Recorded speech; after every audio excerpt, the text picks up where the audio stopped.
Hi, Herb. Thank you so much for coming to the fifth interview of Living in the Age. So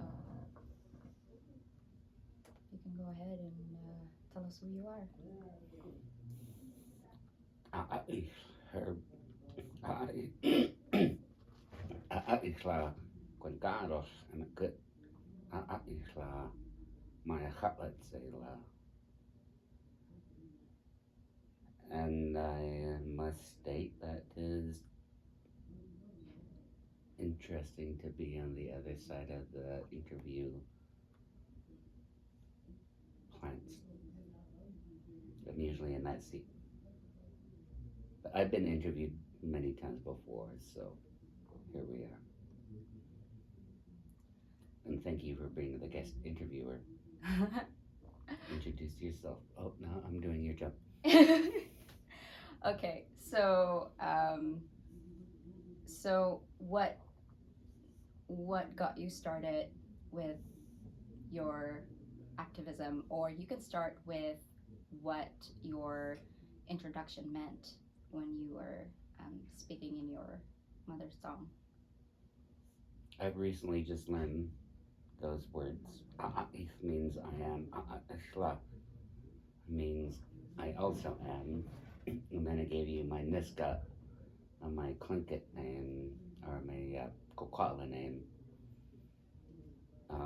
So I basically just spoke four different languages, which might seem odd to outsiders, but if you think about English, it's a mutt language as well.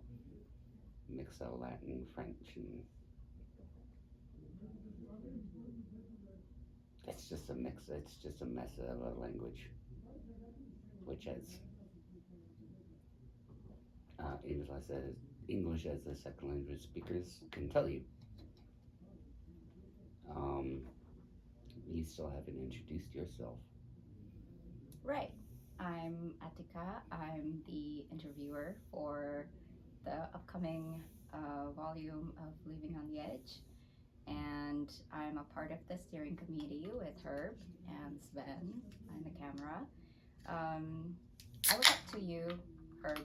I look up to your activism and look up to your authenticity in terms of bringing in harm reduction for uh, alcohol drinkers.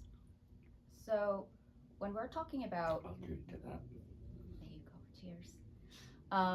When we're thinking about harm reduction, there is the connotation that harm reduction only applies to drug users, and alcohol is also a drug. Um, but in your view, what is harm reduction for alcohol drinkers, and what is unique about Edge, and how is Edge approach different than the current harm reduction framework for alcohol drinkers? Well, that's a lot of questions in a row. I'll start with the first one, or I'll start with the one that I resonate with the most, I guess. Um, for me, alcohol harm reduction typically falls between AA, which is total abstinence, or just telling people that they're alcoholics for life and you're not going to be able to do anything about it. You're never going to be functional. But there's a spectrum. Um, I have a hard time getting gainful employment for many reasons. Alcohol isn't the main one, but it is part of it. Uh, but we got to recognize that people are self medicating for a reason. That's my main goal. So that answers one of your questions, I hope. Like, there is a spectrum. We have people with an edge who don't drink at all. We have people who drink every day. And I'm one of them. I drink every day I can afford it. Um, and we have people who have like very sharp peaks and valleys. Not gonna name names, uh, but yeah, there's a spectrum. It's not either or. There are in betweens. I agree. And would you walk us through the spectrum? Well, there's some people who got completely sober off of alcohol. AA will tell you if you smoke weed, you're not sober. But there are people who completely got sober off of alcohol and came back to the community after they lifted themselves up or accepted help and want to come back and give that help that they think is appropriate for the community.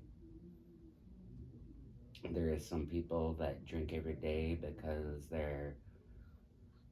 they've got broken bones or they've had broken bones and steel plates and this, that, and the other, and they do it to manage their pain. And then we have some people who have those peaks and valleys. Um, they don't need to justify it, but they have their peaks and valleys. And I'm kind of, speaking for myself, I'm kind of in between. I do have, I don't have sharp peaks and valleys, but I definitely do have rises in my intake Mm. and valleys in my intake. That's that's usually due to monetary reasons, to be quite honest. But also living in the so-called downtown east side,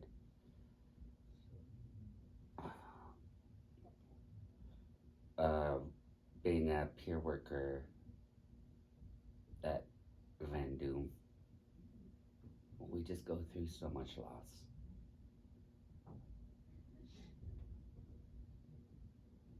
We're traumatized people. We get traumatized almost weekly. And you never know what death is gonna just punch you in the gut.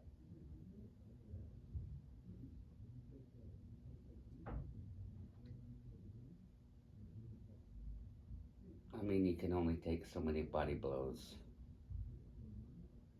and then just shake it off before one just hits you in the perfect spot when you've exhaled and think you're okay, and then bam!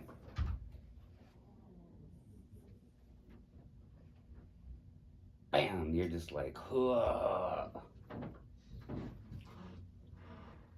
So to bring it back to drinking, sometimes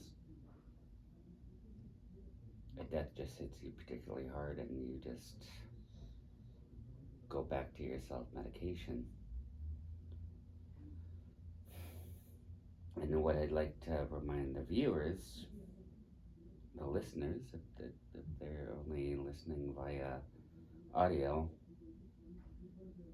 everybody self-medicates, but some methods of self-medication are more socially acceptable than others. And there's a class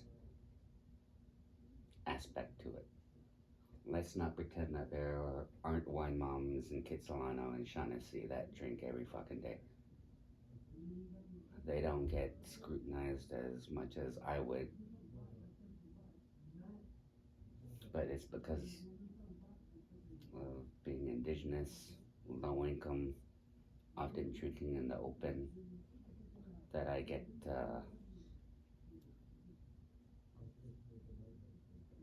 harassed for.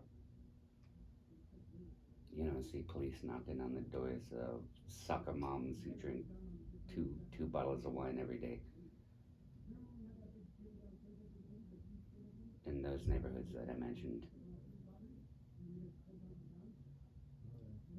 There was another question I forgot about it. It looks like you're thinking about another one. The more you, this is what's wonderful about our conversations, Herb, and this is why I have a lot to learn from you, because every time you speak, I think of more questions. So whenever I ask questions, you can choose which one that you want to answer. Um, how do you view yourself in the community? You can, this can be in the so-called downtown Eastside Vancouver. Um, how do you view yourself? What is your role in this community, especially for um, the members of EDGE? Most of uh, those are also Indigenous and First Nations. So, That's a good question, actually. Thank you. Um, I view myself as a very reluctant leader. I've never asked to be here, but I just kind of came into this spot. I have a background in stage acting, so I know how to work a crowd. So once I started getting involved in Vandu and going to rallies and whatnot, um, being able to work a crowd helps me a lot.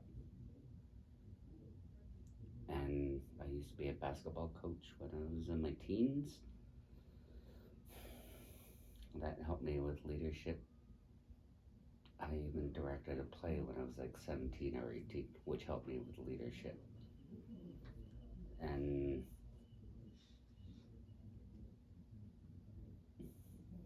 I'm a giant nerd.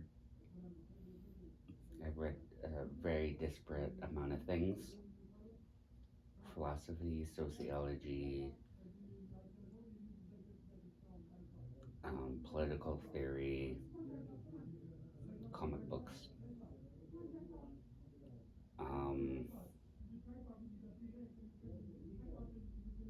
Because outside of the rallies and outside of my more public actions, I'm a very private guy. So that's why I say reluctant leader. and what's your journey like? How did you ended up in downtown Eastside Vancouver? How did you ended up being a member of the lounge and Edge? Okay. For a long time, I was couch surfing. I wasn't very responsible. I could argue that I'm still not very responsible in some ways.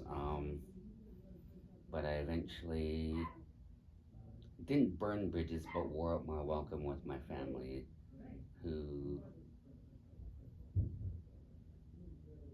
allowed me to sleep on the couch or their floor or whatever, allowed me to store things at their places, and they're like, Herb, we can't do this anymore. So I ended up outright homeless. I was hidden homeless for a long time.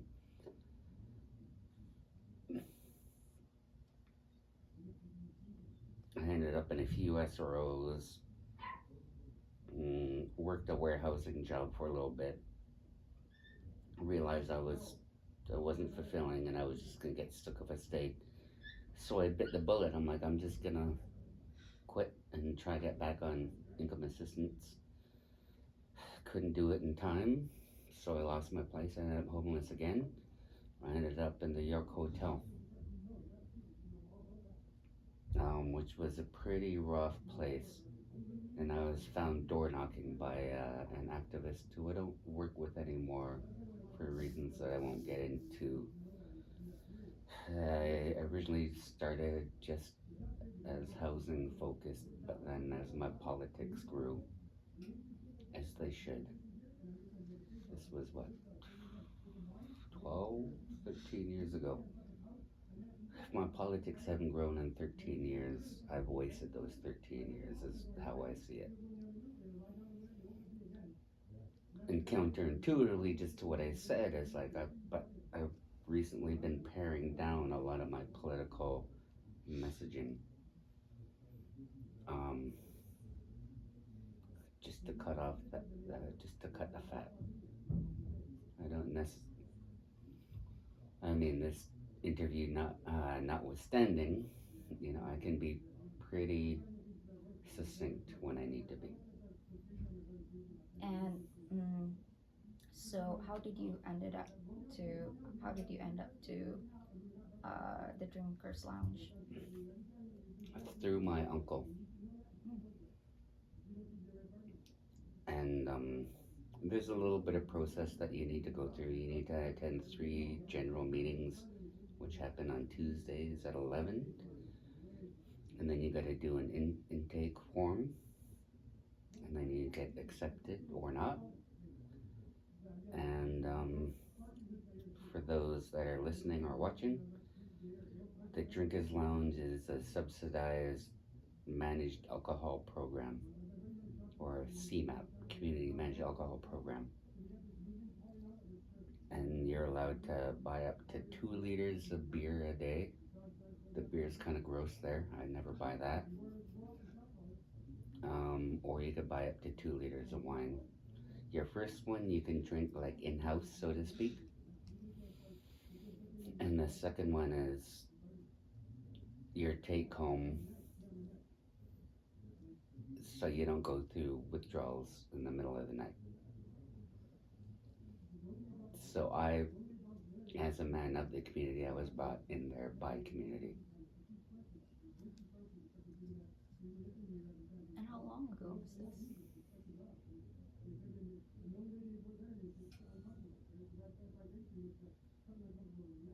Maybe about just a little over a year ago, like 13, 14 months. Oh, okay. And what was the process like? Like, was it easy for you to get an intake, or what was the process like? It was difficult at first because the meetings were on Mondays, which are EDGE, the Eastside Illicit Group for Drinkers, Eastside Illicit Group for Drinkers, Eastside Illicit Education Group for Drinkers. Eastside Illicit Drinkers Group for Education. Yes. I realized we didn't say what EDGE meant at the beginning.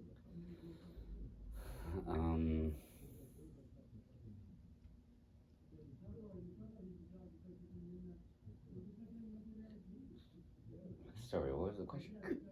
Question again? What was the intake process? Oh, yeah. Look like? Was it easy? Was it hard? What was it like? Was it high barrier, low barrier, mid barrier? It wasn't high barrier. It was hard to get in initially because of my schedule. Didn't line up with the intake. But once I was able to rearrange my schedule, I did a simple intake form. How often do you drink? What do you drink? Have you had hospital visits? Have you had interactions with the police because of your alcohol use? You ever drink rubbing alcohol? Do hand sanitizer or whatnot? And if you hit a certain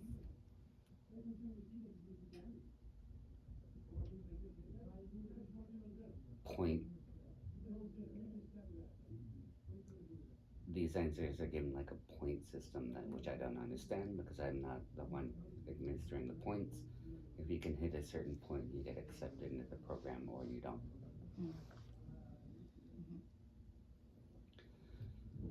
And I got accepted, and yeah, now it's been like 14 months. So people might say, this is going to be a stupid question, but I'm going to ask stupid questions because, it might just trigger a little bit of thinking into the audience. But alcohol is seen as, well, why would you need alcohol harm reduction or managed alcohol program? Alcohol is already legalized. Mm-hmm. What are your views on that? It's legalized, but it's still stigmatized. You just got to go to a AA meeting to has done what it say. I've talked to people who've gone through AA and they're like, I was sober for 10 years, but then something happened and I had a drink and I got drunk, or I had a few drinks one night. And they're like, I just wasted 10 years. And I'm like, dude, you still have that 10 years of sobriety. Mhm. You know, if you want to stop, you know you can. Mhm. But if you want to keep going, maybe you can practice moderation. It's not this or the other, like I said. Just because you used to be a raging alcoholic doesn't mean you had a few drinks one night. It means you have to go all in. Maybe just have a drink of, have a beer with your chicken wings when you're watching the hockey. I don't give a toss about hockey, but it's okay, you know? I want to dig more about the stigma because I think um, when we're talking about stigma, we're not being specific enough. What is stigma? The discrimination. If we're talking about stigma against, someone who appear brown or, you know, person of color, then we call that stigma to be racism. It's a discrimination against race. But if there's the discrimination on the basis of sex, then it's a sexism. Mm-hmm. But for whatever reason, the discrimination against drug users and illicit drinkers, what is that? What does the society discriminate them against? Like, is it because of the psychoactive substance? It's a confluence of things. Mm. And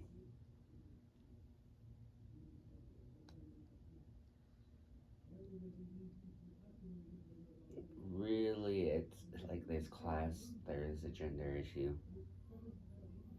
I mean, men are socialized to be pretty macho and not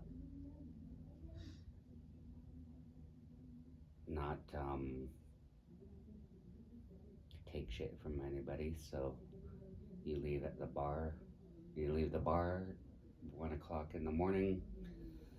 Someone's been antagonizing you all night or all month even, and you hit your breaking point, and then it comes to fisticuffs. That's seen as like a neighborhood problem, a racial problem, a gendered problem, and not necessarily a societal problem. And it's weird, like we can glorify fights in hockey, but we will stigmatize a fight where nobody really gets hurt outside a bar. Like there's this weird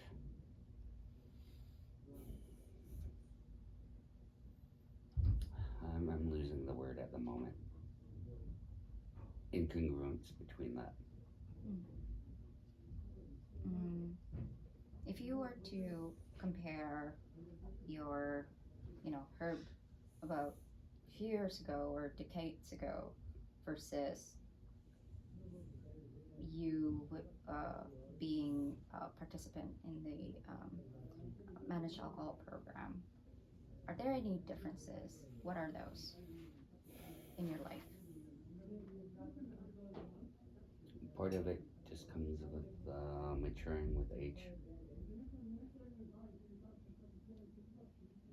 16-year-old Herb would have just laughed at almost dying through exposure in the middle of a soccer field. 41-year-old Herb would be like, why did I get so drunk? I have a home.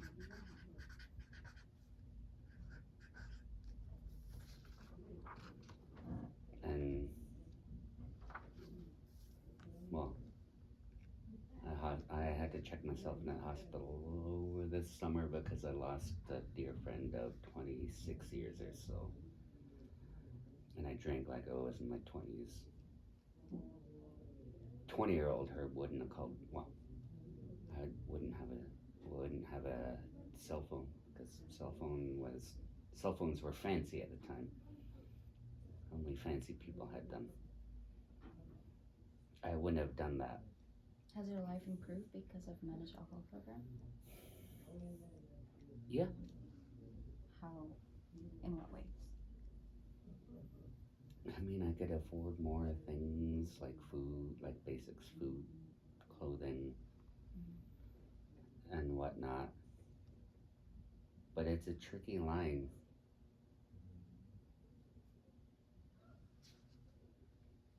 Because sometimes when I get into the rhythm of drinking, and since I'm saving money on the one end, sometimes I'm like, oh, I got more money for booze. So it's not a silver bullet, but it depends on what's going on. Who is dying?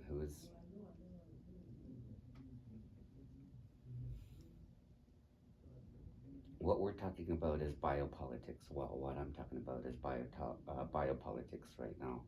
Biopolitics is what the government decides when the government decides gets to who lives. Necropolitics is when the government decides who they can just let die.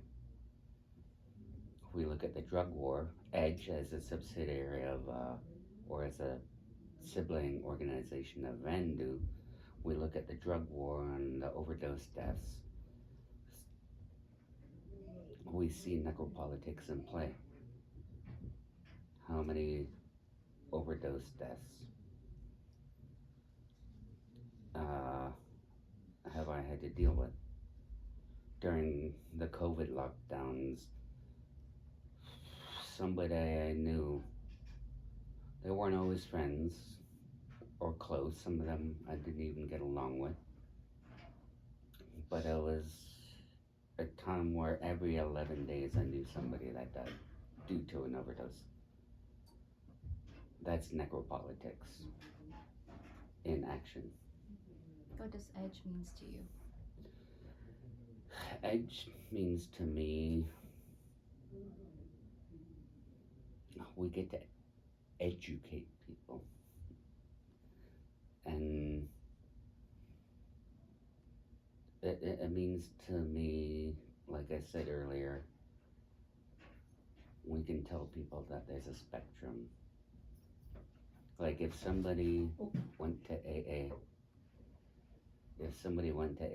for years and years and fell off hard and managed to find their way back, find their way to EDGE, we could be like, you don't gotta feel bad that you fell off hard. You know you can get sober, but here we can tell you that you don't have to be. I see EDGE like a safety net. Yeah. You drink as much or as little as you want.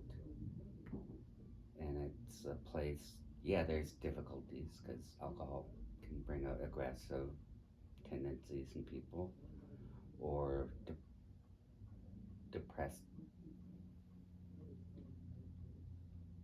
like hidden depression that people have or hidden traumas that people have, which can lead them to a risk of accidental overdose by going to go get drugs off of someone they're not familiar with, which isn't the safest thing to do. Any disruption in the drug supply chain can cause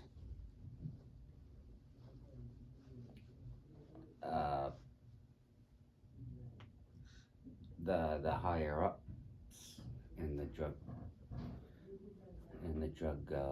world to start cutting stuff into it, which can cause people to overdose. So to conclude, final remarks. What are your visions? What are you wanting to focus on for this year? What I'm trying to focus on this year is getting back into my more creative side that I used to have in my early 20s that has been kind of lost.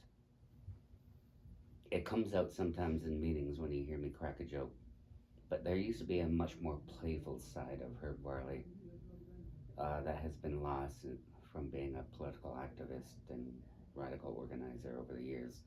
I need to find a way to find the best of both worlds. Just like I said, there's a spectrum. I don't have to be playful or serious. I could find the middle. And you? Thank you. All my relations. Kayla Kasla.